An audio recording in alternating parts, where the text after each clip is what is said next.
Guys, welcome back to my YouTube channel BMS Gyan. तो आज हमको पढ़ना है काशिश शोधन। तो पार्ट फर्स्ट वीडियो में हमने देख लिया था काशिश का बेसिक डिस्क्रिप्शन, काशिश का पर्याय, इतिहास, काशी के भेद। ठीक है, तो अब देखते हैं हम काशिश शोधन। तो चलिए स्टार्ट करते हैं काशिश शोधन। तो पहला जो दिया गया है काशिश शोधन के लिए वो है कि भृंगराज काशिश को भृंगराज स्वरस में एक बार भिगोने पर काशिश शुद्ध हो जाता है। ठीक, काशिश को भृंगराज स्वरस में एक बार भिगोने से काशिश शुद्ध हो जाता है। दूसरा जो बताया गया है कि काशिश को प्राणिज पित्तों या स्त्री के आर्तों में एक बार भिगोने पर शुद्ध हो जाता है। मतलब प्राणिज पित्तों या स्त्री के आर्तों में एक बार भिगोने से काशिश शुद्ध हो जाता है। ये दूसरा हो गया। तीसरा जो प्रोसेस बताई गई है कि वो आयुर्वेद प्रकाश एवं रस तरंगिणी कार्य के अकॉर्डिंग बताई गई।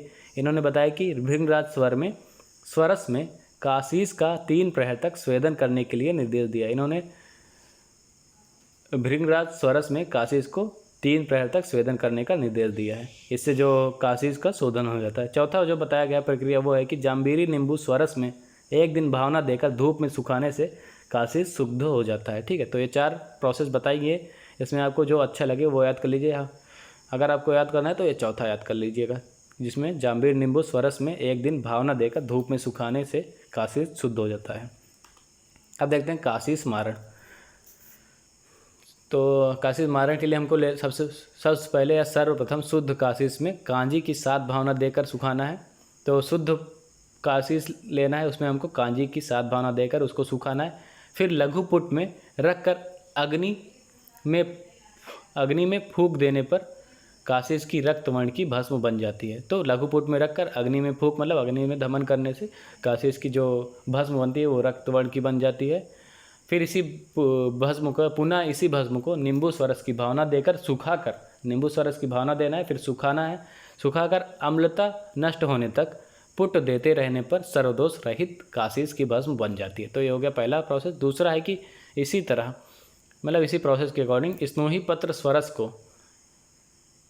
को भावना देकर अम्ल रस नष्ट होने तक पुट देते रहने पर काशिश की उत्तम भस्म बन जाती है। जो लास्ट है, अगर इसको नहीं करना, नींबू स्वरस की भावना नहीं देना है, तो आप स्नोही पत्र स्वरस को भावना देकर अम्ल रस नष्ट होने तक पुट देते रहने पर काशिश जो की उत्तम भस्म बन जाती है। तो ये हो गया हमारा काशिश मारण खत्म।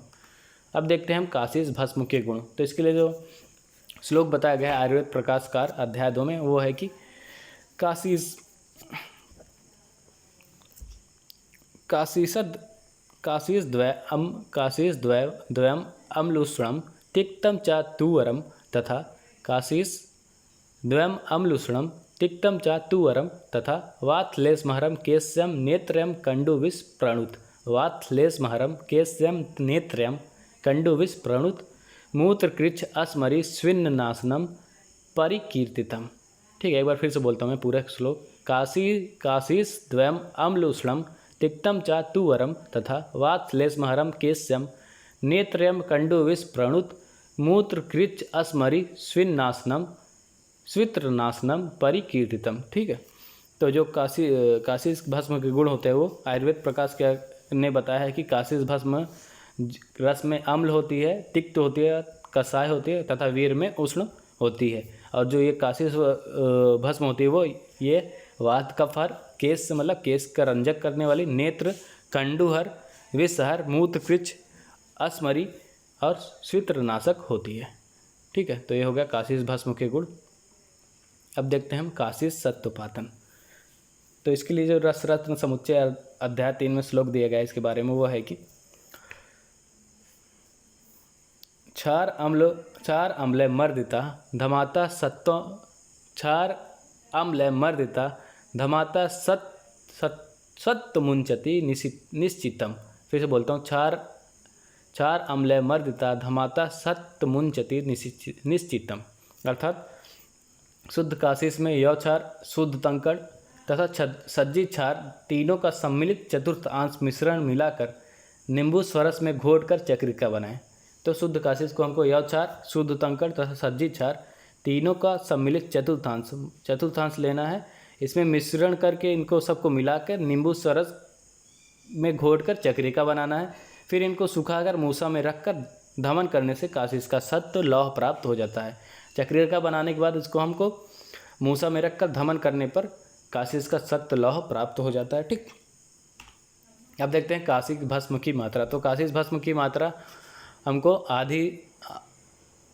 आधी से 2 रत्ती लेनी है, हाफ से 2 रत्ती तक। ठीक, काशीस के प्रमुख योग या काशीस के विशिष्ट योग। तो हमको सब काशीस के विशिष्ट योग में बताया गया कि काशीस आदि गुटिका, काशीस आदि तेल, रजा प्रवर्तनी वटी, रस पुष्प तथा शिव तत् आरी रस। ठीक है, शिव तारी रस है, यहाँ ता नहीं होना चाहिए। ठीक है, तो पहला है काशीस आदि गुटिका, काशीस आदि तेल, रजा प्रवर्तनी वटी, रस पुष्प और शिव तारी रस। ये है काशीस के प्रमुख योग। ठीक है, तो यहाँ पे हमारा कंप्लीट हो गया काशीस। अब नेक्स्ट वीडियो में देखेंगे स्फटिक मतलब पोटैश एलम। तब तक बने रहिए हमारे चैनल के साथ। लाइक, कमेंट और सब्सक्राइब करना मत भूलिएगा। अगर आपको कोई भी डाउट हो इस टॉपिक में तो आप हमें नीचे कमेंट बॉक्स में अपना डाउट पूछ सकते हैं। तब तक के लिए धन्यवाद।